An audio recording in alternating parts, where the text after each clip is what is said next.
Hello friends, कैसे हैं आप सब। आज की अपनी इस वीडियो में हम टेंसेस का नेक्स्ट पार्ट करेंगे, पास्ट इंडेफिनिट टेंस। इससे पहले के सभी टेंस मैंने वीडियो इसकी डिस्क्रिप्शन बॉक्स में लिंक शेयर कर दिया है आपके साथ। अगर आपने पहले वो नहीं देखे हैं तो पहले आप उनको गो थ्रू कर लीजिए। अभी हम स्टार्ट करते हैं पास्ट इंडेफिनिट टेंस। इसे देखिए सिंपल टेंस भी कहा जाता है, सिंपल पास्ट टेंस। इसकी हिंदी में पहचान ये होती है कि इनके वाक्यों में ना ता ते ती, उसके साथ था थे थी का यूज़ होता है, ये लगता है इनके साथ। लेकिन कुछ वाक्य ऐसे भी होते हैं जिसमें सिर्फ ता ते ती लगता नहीं है, सिर्फ हमें महसूस हो रहा होता है कि हाँ ये पास्ट की बातें हैं, कि ज़रूरी नहीं है उसमें ता ते ती लगा हो, बट वो पास्ट के उसमें कुछ ऐसे शब्द दिए होते हैं, जैसे कल लिखा होता है या लास्ट वीक लिखा होगा, लास्ट मंथ लिखा होगा।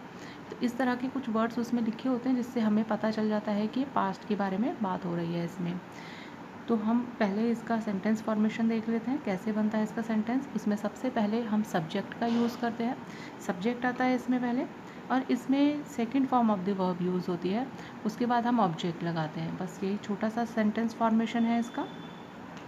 इसके अगर हमें नेगेटिव सेंटेंस बनाना होता है तो इसके नेगेटिव बनाने के लिए हमें उसमें सब्जेक्ट के बाद में डिड नॉट का यूज़ करते हैं, और इसमें सब्जेक्ट के अकॉर्डिंग कोई अलग हेल्पिंग वर्ब नहीं है, सबके साथ ही डिड नॉट यूज़ होगा। चाहे कोई भी उसमें सब्जेक्ट हो आपका, ही शी इट या प्लूरल का कोई भी सब्जेक्ट हो, सबके साथ डिड नॉट ही यूज़ होगा। फिर उसके बाद हम इसमें first form of the verb use करेंगे। अब सेकंड नहीं करेंगे क्योंकि फिर वो डबल पास्ट हो जाएगा, क्योंकि हमने डिड भी लगा दिया इसमें और second form of the verb लगाएंगे तो वो डबल पास्ट सेंटेंस बन जाएगा, जो कि रॉन्ग होता है। इसलिए डिड नॉट लगाने के बाद हम इसमें first form of the verb का यूज़ करेंगे, और उसके बाद जो भी हमारा सेंटेंस में ऑब्जेक्ट होगा वो लिख देंगे। इंटेरोगेटिव इसी सेंटेंस का बनाने के लिए इसी टेंस में हम इसकी सेंटेंस फॉर्मेशन है, पहले इसमें डिड स्टार्टिंग में ले आते हैं। जैसे कि मैंने आपको पहले बताया था, कोई भी इंटेरोगेटिव सेंटेंस बनाने के लिए हम हेल्पिंग वर्ब को स्टार्टिंग में ले आते हैं। तो इसमें हम स्टार्ट करेंगे अपना सेंटेंस डिड से। इसमें हेल्पिंग वर्ब एक ही होती है डिड, तो सब्जेक्ट के साथ वही लगेगी, इसलिए स्टार्टिंग में हम डिड लगा देंगे इसमें। डिड के बाद हम अपना सब्जेक्ट यूज़ करेंगे, उसके साथ वर्ब की फर्स्ट फॉर्म यूज़ करेंगे। इसमें भी हम फर्स्ट फॉर्म ही यूज़ करेंगे क्योंकि इसमें भी हम डिड लगा रहे हैं। फर्स्ट फॉर्म यूज़ करेंगे क्योंकि अगर सेकंड फॉर्म यूज़ करेंगे तो फिर इसमें भी डबल पास्ट हो जाएगा। उसके बाद हम ऑब्जेक्ट लगाएंगे और सबसे लास्ट में इंटेरोगेशन का साइन, यानी कि क्वेश्चन मार्क का साइन लगाएंगे। अब देखिए इस टेंस के यूज़ हम किस किस तरह के सेंटेंस को बनाने में कर सकते हैं, यूजेस हम उसको देख लेते हैं। फर्स्ट है हमारा कि अगर हमें एक्सप्रेस करने हैं कुछ इस तरह के एक्शंस कि जो एक्शंस पहले टाइम में हो चुके हैं, ठीक है, जो completed in the past time में हमारे कंप्लीट हो चुके हैं, इस तरह के एक्शंस या इवेंट्स को एक्सप्रेस करने के लिए हम पास्ट इंडेफिनिट टेंस का यूज़ करते हैं। जैसे एक एग्जांपल इसका देख लेते हैं, Manan went to the village yesterday. जैसा मैंने आपको सेंटेंस फॉर्मेशन में बताया कि सबसे पहले हम सब्जेक्ट लगाते हैं, तो इसमें सब्जेक्ट क्या है हमारा, मनन। विलेज कौन गया था, किसके बारे में मेन बात हो रही है, मनन के बारे में, तो इसमें हमारा सब्जेक्ट है मनन, गया था। इसके लिए हम second form of the verb use करेंगे, क्योंकि हमारा सिंपल सेंटेंस है तो हम second form of the verb लगाएंगे इसमें। कहाँ गया था, ये सब ऑब्जेक्ट के पार्ट में आ जाएगा। टू द विलेज कब गया था, यस्टरडे। अगर जो भी उसमें ऑब्जेक्ट का पार्ट दिया है हम वो लिख सकते हैं। अगर आपका सेंटेंस बिना ऑब्जेक्ट के है तो हम सिर्फ इतना भी लिख सकते हैं, सब्जेक्ट और उसके बाद वर्ब की सेकंड फॉर्म। डिपेंड करता है सेंटेंस टू सेंटेंस उसमें क्या दिया है। नेक्स्ट हमारा सेंटेंस है, इसी का ही एग्जाम्पल है, our servant left us for 2 weeks ago. Our servant इसमें सब्जेक्ट है कि हमारा जो सर्वेंट है वह 2 हफ्ते पहले ही हमें छोड़ गया था, यानी कि उसने काम छोड़ दिया था।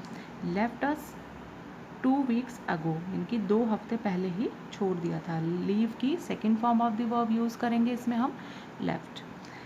नेक्स्ट हमारी कंडीशन है जहाँ हम इसको पास्ट इंडेफिनिट टेंस का यूज़ करते हैं, टू एक्सप्रेस अ हैबिट और custom in the past time में जो भी कोई हमारी आदतें रह चुकी हैं, कि जो हम डेली बेसिस पे कोई काम करते थे या जो हमारी आदत में आ चुका था या जो हमारे रीति रिवाज या कस्टम्स होते हैं, उस तरह के सेंटेंसेस को हम पास्ट इंडेफिनिट टेंस से डिनोट करेंगे।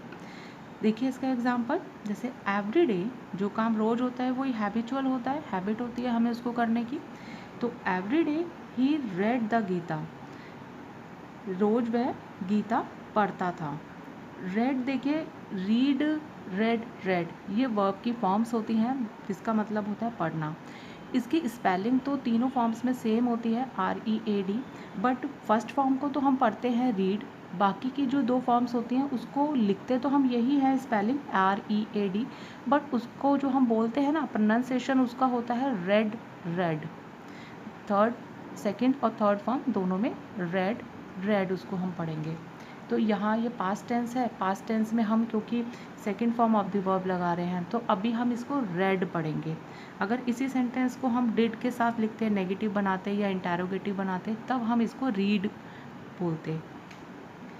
नेक्स्ट इसका एग्जाम्पल है हमारा, दे नेवर ड्रैंक वाइन, यानी कि वो उसकी हैबिट में नहीं है, कभी भी उसने ड्रिंक नहीं किया, वाइन नहीं पिया उसने कभी भी।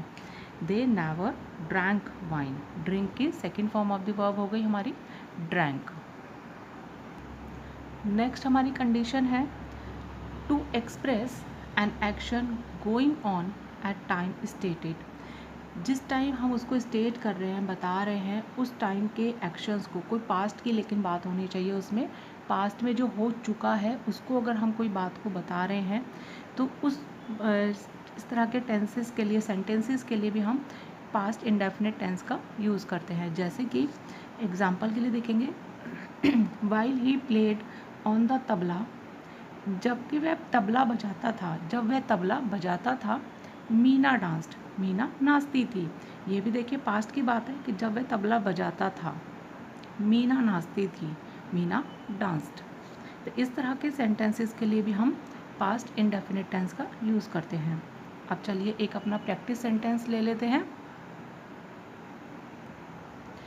वह विद्यालय के दिनों में नियमित रूप से खेल खेलता था। ये देखिए एक पास्ट के टाइम की बात है, स्कूल टाइम की बात है, और डेली कोई काम होता था, यानी कि हैबिट वाला हमारा सेंटेंस है पास्ट टाइम का।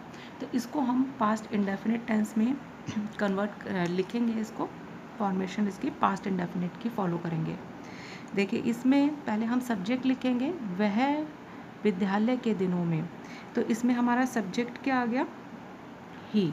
वह के लिए खेलता था, क्योंकि खेलता से हमें पता चल रहा है कि वो किसी बॉय के बारे में बात हो रही है, लड़के के बारे में बात हो रही है, तो इसलिए हम ही लिखेंगे, ही। उसके बाद हम, क्योंकि सिंपल सेंटेंस बना रहे हैं अभी हम, तो हम वर्ब की सेकंड फॉर्म यूज़ करेंगे, तो इसके साथ आएगा ही प्लेड, खेल खेलता था, तो इसके लिए हम लिखेंगे गेम्स, ही प्लेड गेम्स। नियमित रूप से खेलता था, इसके लिए regularly,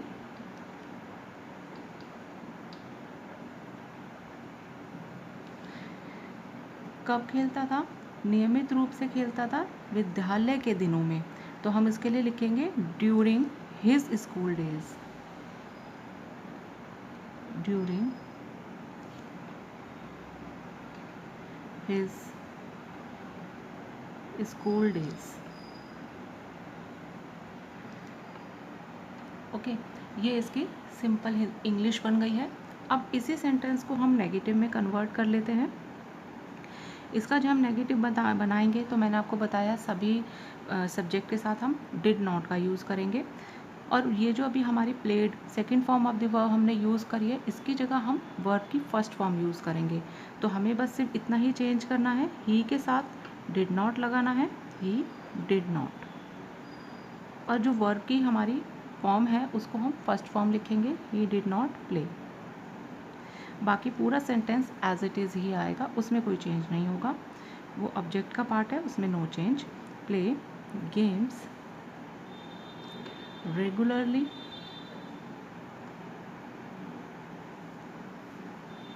during his school days. इसी का हम इंटेरोगेटिव भी बना लेते हैं, उसके लिए भी सिंपल है यही, इसी तरह की फॉर्मेशन है। डिड हम सिर्फ स्टार्टिंग में लिखना है बस हमें, डिड, इसका जो हेल्पिंग वर्ब है इसे हम स्टार्टिंग में लिख लेंगे और उसके बाद पूरा सेंटेंस नॉट हटा के ऐसे ही आएगा। डिड के बाद हम अपना सब्जेक्ट यूज़ करेंगे ही। डिड ही, इसमें भी वर्ब की हमारी फर्स्ट फॉर्म आएगी। Did he play games regularly during his school days.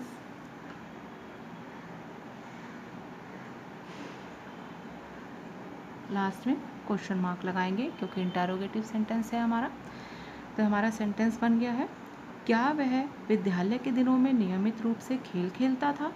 Interrogative में हम अपना क्वेश्चन की तरह से सेंटेंस को बोलते हैं, क्या स्टार्टिंग में लगाते हैं, क्या वह विद्यालय के दिनों में नियमित रूप से खेल खेलता था। आई होप आपको मेरे सेंटेंसेस पूरा ये tense, past, simple past tense समझ आया होगा। अगर आपको मेरी वीडियो पसंद आई है तो प्लीज़ लाइक एंड शेयर ज़रूर कीजिएगा। नीचे डिस्क्रिप्शन बॉक्स में मैंने अपने और भी ग्रामर के टॉपिक्स आपके साथ शेयर किए हैं, उन्हें भी प्लीज़ ज़रूर देखिएगा। अगर आपने अब तक मेरा चैनल सब्सक्राइब नहीं किया है तो आप पहले चैनल को सब्सक्राइब कर लीजिए। मेरी नेक्स्ट वीडियो आने तक, till then bye bye, thank you.